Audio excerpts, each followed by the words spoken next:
So, the young Prince Baldair, after having slain the dragon Fafnir, rescued the Princess Grigga, and together they mounted his horse Trigga and rode off to the castle Wunderbar, where they were married and lived happily ever after. Well, I'm glad. They all lived happily, happily, happily ever after. The couple is happily leaving the chapel, eternally tied. As the curtain descends, there is nothing but loving and laughter. When the fairy tale ends, the heroine's always a bride. Ella, the girl of the cinders, did the wash and the walls and the windows. Still she landed a prince who was brawny and blue-eyed and blonde. Still I honestly doubt that she could ever have done it without that crazy lady with the wand. Cinderella had outside help. How else do you lose your shoes and still get the guy? I have no one but me. Fairy godmother, godmother, godmother, where can you be? I haven't got a fairy godmother. I haven't even got a godmother. I have the internet and an algorithm on a dating site.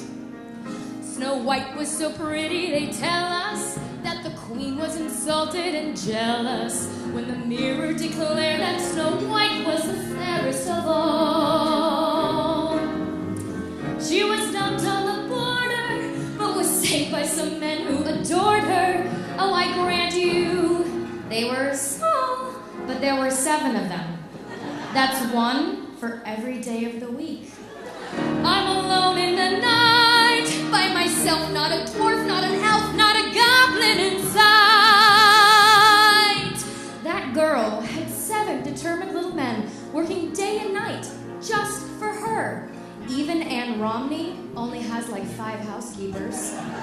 Oh, sure, the queen gave Snow White a poison apple. Even so, she lived happily, happily, happily ever after. A magical kiss counteracted the apple, eventually. Though I know I'm not clever, I'll do what they tell me I have done. I want some happily ever after to happen to me. Rapunzel had platinum dresses that were double the length of her dresses. She was kept in a tower for years by a wicked old witch. Till one night in despair, down she scrambled by letting her hair down. And that's what I call quite a switch. I wonder, is it long enough? No, that'll never do. I'll be finished before I begin. And besides, I don't want to get out, I want to get in. I want to live happily, happily, happily ever after. I want to walk happily out of the chapel, eternally tied. Oh, I know that I'll never live happily ever after. Till after I'm a bride, then I'll be happily happy. Yeah, happily happy. And the